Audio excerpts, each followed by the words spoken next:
Hello बच्चों, कैसे हैं आप लोग? ठीक ठाक। आज हम लोग एक नए टॉपिक पर चलेंगे। कक्षा 12 के एक अध्याय है कहानी में, जो कि सिपाही की माँ। आज हम लोग इसी पर बात करेंगे। तो सबसे पहले मैं हूँ आपका भारती सर।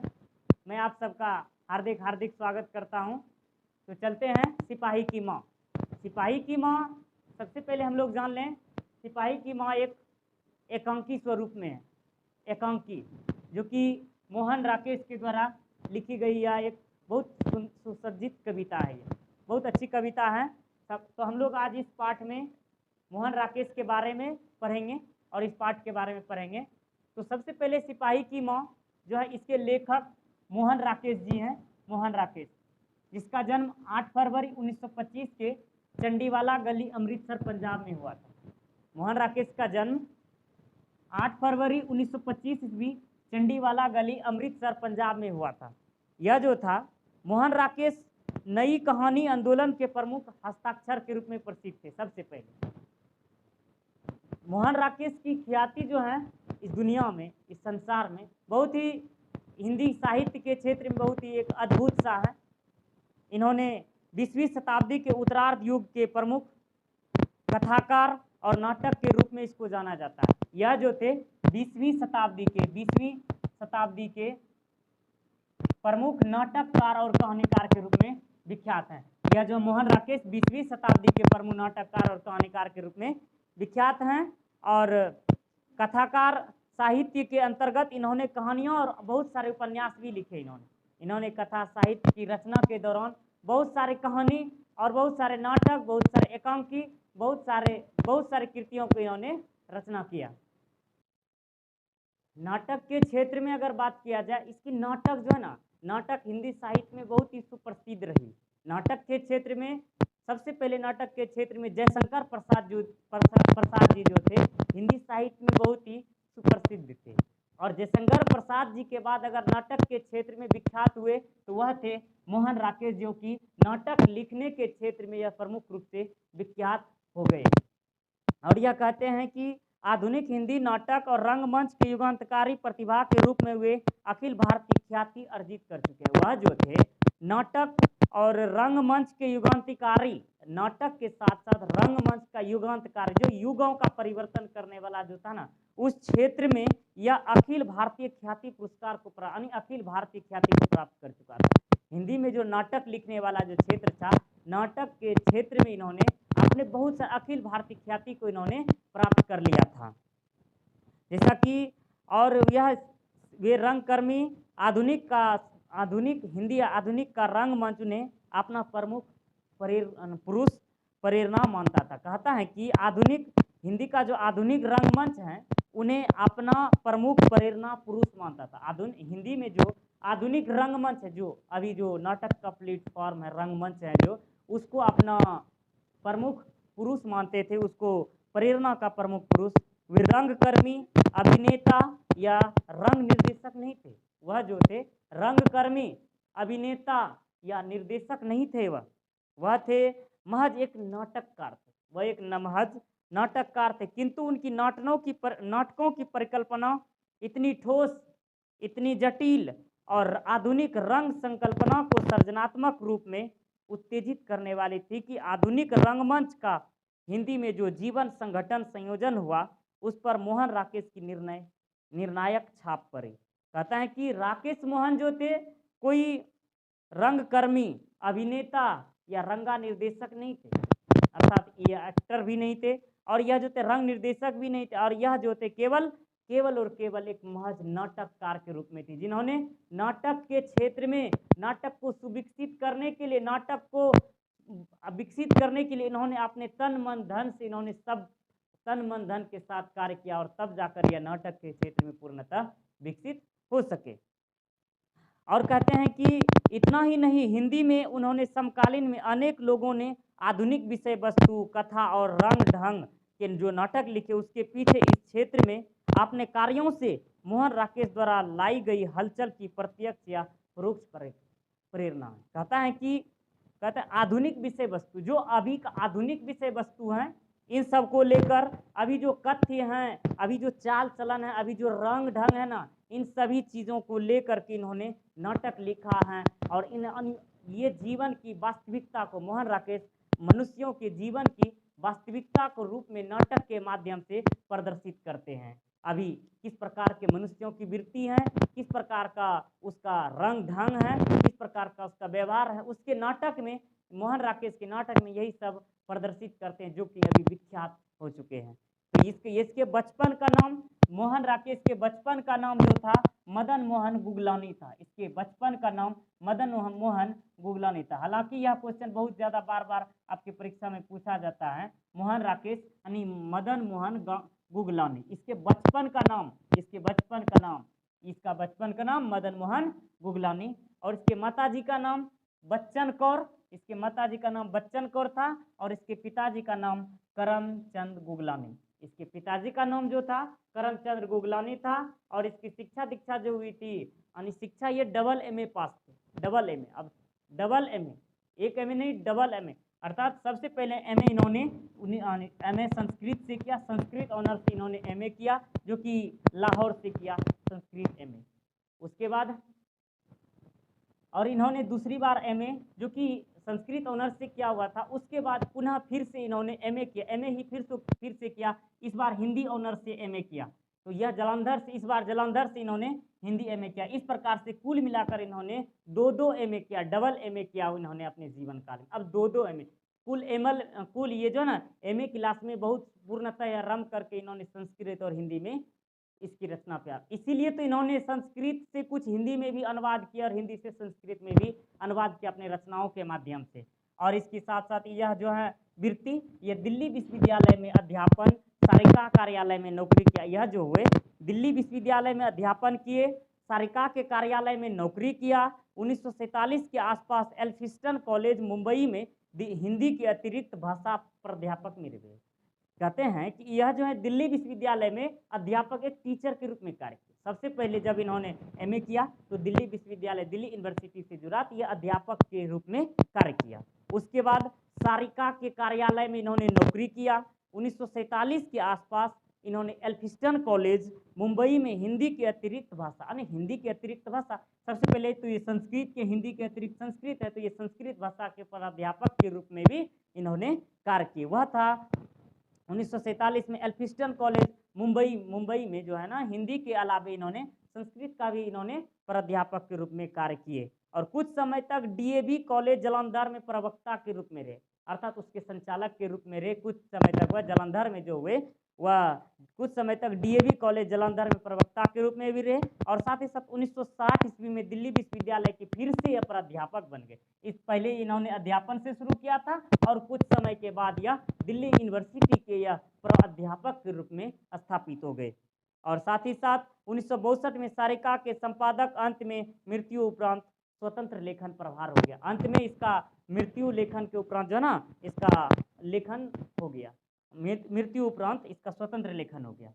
और उसके बाद इसकी कृतियों की बात किया जाए, इंसान का खंडहर 1950 ईस्वी में इसकी कृतियों का ये सब संग्रह है, इसको हम लोग जानेंगे। तो इंसान का खंडहर जो कि 1950 ईस्वी में इसने रचना किया था, इंसान का खंडहर 1950, और नए बादल 1957 ईस्वी में, जानवर और जानवर 1958 ईस्वी में, एक और जिंदगी, ये सब जो है इसके कहानी संग्रह हैं। एक और जिंदगी 1961 में लिखा है, फौलाद का आकाश, और 1972 में वारिस, 1972 ईस्वी में, ये सभी इसकी कहानी संग्रह हैं।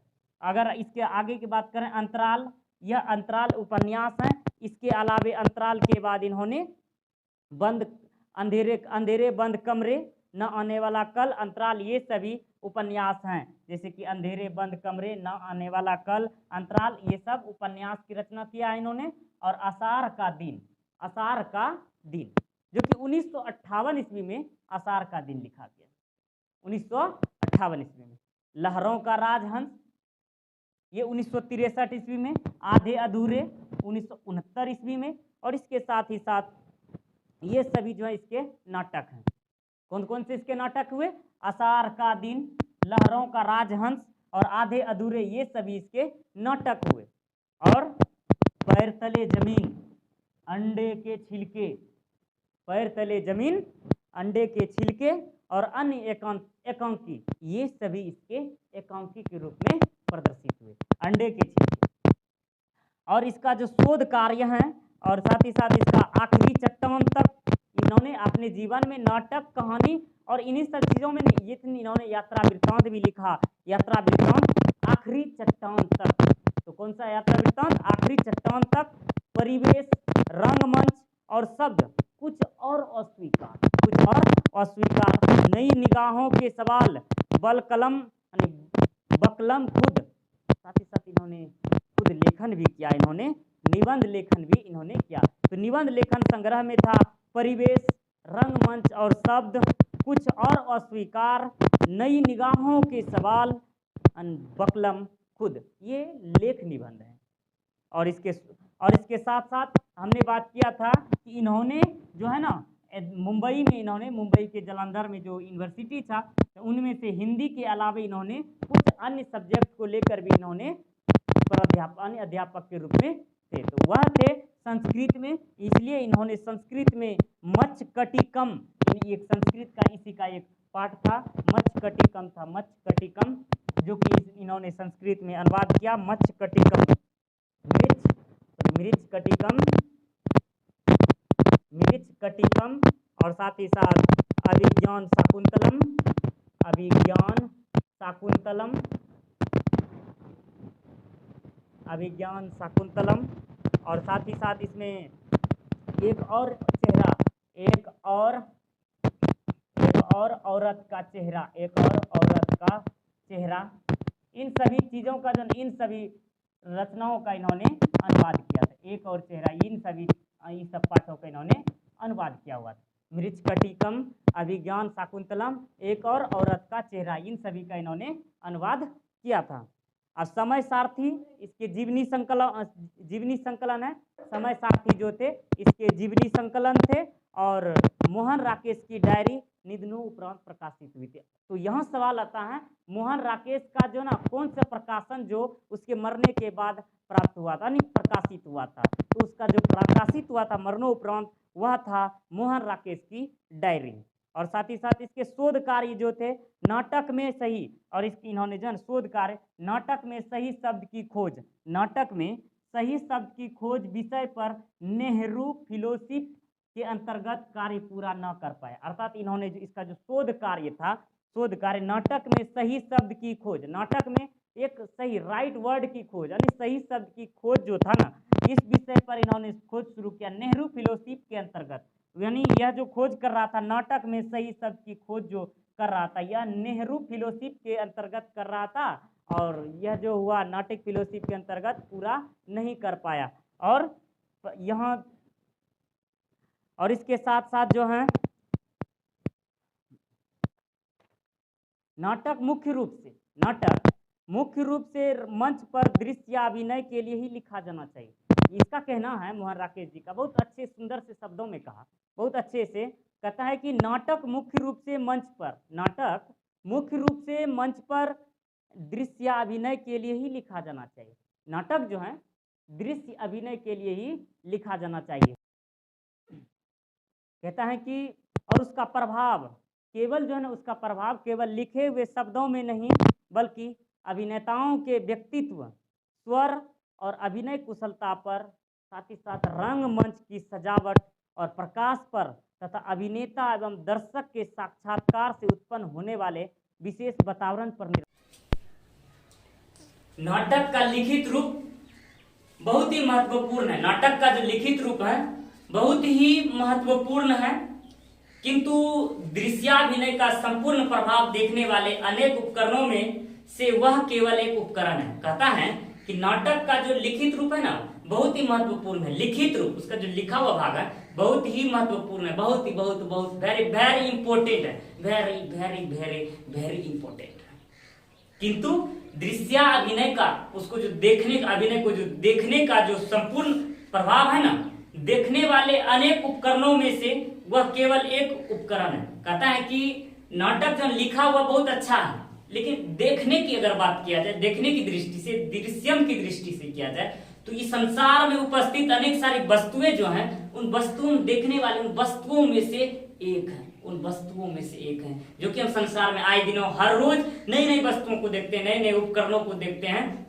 ठीक उसी प्रकार से नाटक भी जो है ना दृश्यानुरूप वह केवल एक उपकरण है, अनेक उपकरणों में से केवल एक उपकरण है। और इन्हीं सच्चाइयों को राकेश मोहन ने, इन्हीं सारी सच्चाइयों को मोहन राकेश ने अपने इस कहानी के माध्यम से और अपने नाटक कला के माध्यम से दृष्टिपथ और चिंता केंद्र में रखा है। कहता है कि यह एक चिंता का विषय हुआ ना, यह एक चिंता का विषय हुआ। जैसे लिखावट, नाटक का लिखावट बहुत ही रोचक है, रमणीय है, लेकिन दर्शक जो होते हैं, कहा जाता है दर्शक सिर्फ उसको देखते एक मनोरंजन के साथ साथ वह जो है एक जो है ना सिर्फ और सिर्फ के उपकरण के माध्यम से, अर्थात एक उपकरण के तहत उसको देखते हैं। तो यह एक चिंता का विषय है और इसी दृष्टिपथ और इसी चिंता के बारे में इन्होंने रखा है और इन्हीं के बारे में नए ढंग से नाटकों की रचना किया है। इसीलिए इन्होंने नाटकों को जो है एक आधुनिक, जिस प्रकार से मनुष्यों का सोच, जिस प्रकार से मनुष्यों का थिंक, जिस प्रकार से मनुष्यों का जो है ना विश्वास और उसका चाल चलन ढंग व्यवहार हो रहे हैं आधुनिक जीवन में, उसी प्रकार से मोहन राकेश ने अपने रचनाओं के माध्यम से उसे समझाने का प्रयास किया। और इन्होंने अपने शब्दों के जोर से कूट कूट कर जो है लोगों में दर्शाने के लिए इन्होंने भरा हुआ है जोश के साथ, ताकि दर्शक इसको अधिक से अधिक पसंद कर सके और लोकप्रिय हो। और इन्होंने वे अपने असामयिक निधन, हालांकि इसका जन्म जो हुआ था, इसका मृत्यु जो हुआ था 3 दिसंबर 1972 ईस्वी में, अर्थात ये अपनी मृत्यु नहीं, असमय मृत्यु हो गया, अचानक इसकी मृत्यु हो गई थी। तो इसके बाद 3 दिसंबर 1972 ईस्वी में असमय इसकी मृत्यु हो गई। तो इसी में से समय निधन के समय तक नाटक और रंगमंच की संश्लिष्टि भूमि से जुड़ी समस्याओं को लेकर शोधरत थे। अर्थात यह जो अपने जीवन काल में जो नाटक लिख रहे थे ना, नाटक लिखने के दौरान जो हुआ, यह जो नाटक लिख रहे थे, अन्य नाटक के क्षेत्र में इन्होंने शोधन करने का बहुत सारा प्रयास कर रहे थे। हालांकि इसी बीच में यह भगवान को प्यारे हो गए। भगवान भी बीच बीच में जो है ना ऐसे ऐसे लीलाएं रचते हैं, अच्छे लोगों को जल्दी भगवान अपने पास बुला लेते हैं। उसी प्रकार से मोहन राकेश जो हुए ना, अर्थात नाटक के क्षेत्र में कुछ सुधारात्मक प्रयास कर ही रहे थे कि भगवान उसको अपने पास बुला लिए और समय इसकी मृत्यु हो गई। 19वीं शताब्दी के उत्तरार्ध में, अगर 19वीं शताब्दी के उत्तरार्ध में किया जाए बात, तो पश्चिमी देशों में आधुनिक नाटकों का जन्म और विकास हुआ था। कहता है कि 19वीं शताब्दी के उत्तरार्ध में, तो बच्चों 19वीं शताब्दी के उत्तरार्ध में, 19वीं शताब्दी के उत्तरार्ध में नाटक की शुरुआत जो हुआ था ना, नाटक की शुरुआत 19वीं शताब्दी के उत्तरार्ध में यह पश्चिमी देशों से हुआ था। तो जैसा कि आपको मालूम हुआ, 19वीं शताब्दी के उत्तरार्ध में पश्चिमी देशों में नाटक का, आधुनिक नाटक का, जो कि अभी का नाटक चल रहा है, उसका विकास हुआ। तब से लेकर अब तक यूरोप और अमेरिका में, तब से लेकर अब तक यूरोप और अमेरिका में नाटक और रंगमंच के क्षेत्र में विपुल प्रयोग हुए, अनेक नए प्रयोग हुए। नाटक के क्षेत्र में नए तकनीक, नए संसाधनों, नई चीजों का उपयोग किया जाने लगा और इससे नाटक और रंगमंच दोनों ही क्षेत्रों में युगांतकारी परिवर्तन के अनेक चरण घटित हो गए। अर्थात नए आविष्कार के कारण से नए चीजों को नाटक से जोड़ा गया, जिस कारण से जो हुआ ना युगांतकारी परिवर्तन हो गया, एक युगांतकारी परिवर्तन हो गया और अनेक चरण घटित हो गए। देखते ही देखते नाटक के अनेक सारे चरण बन गए और अनेक सारे चरण घटित हो गए। तो बच्चों इस तरह से हमने सीखा बदलते हुए युग में किस प्रकार से लोग आधुनिकता की ओर बढ़ रहे हैं और प्राचीनता को धीरे धीरे पीछे छोड़ते जा रहे हैं और आधुनिकता की ओर बढ़ते जा रहे हैं। और मोहन राकेश ने इस छोटी सी विश्व परंपरा को, इतनी विश्व परंपरा जो है, जो कि डिजिटल लाइफ में मनुष्य पुरानी संपदाओं को खोकर नई संपदाओं की ओर लगातार बढ़ता जा रहा है, इसी प्रकार से विश्व परंपरा के अपने ढंग से आत्मसात करते हुए वह आगे बढ़ रहे हैं। अर्थात जिस प्रकार अभी सीजन चल रहा है, उसी प्रकार से लोगों को समझाने का प्रयास करते हुए आगे बढ़ा। उसके नाट्य लेखनों में मंच सज्जा, उसके नाटक की लेखनों में मंच सज्जा या दृश्य बंद, वेशभूषा, रूप सज्जा और रंग, संगीत और प्रकाश, इन सभी चेतनाओं से उबारा। अर्थात इन्होंने जो इन सब की चेतनाओं से बराबर रहती आई हैं। उन्होंने हिंदी नाटक को अंधेरे बंद कमरे से बाहर निकालकर मोहन राकेश ने अपने अध्यापन में, अपने रचनाओं के माध्यम से इस नाटक के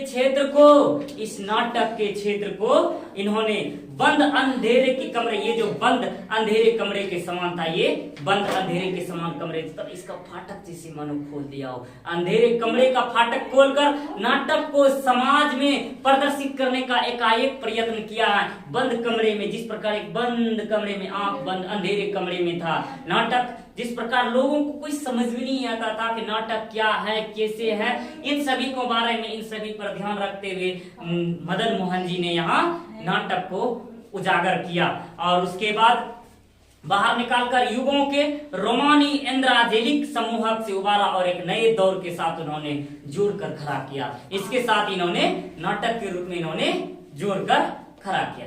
राकेश मोहन जी का नाटक के क्षेत्र में, हिंदी कथा साहित्य के क्षेत्र में एक विशेष स्वरूप रहा और उसका जो ना विशेष दायित्व रहा। उन्होंने अपने दायित्वों को उन्होंने तन मन धन से सभी चीजों को निछावर करके उन्होंने जो है नाटक को विकसित करने का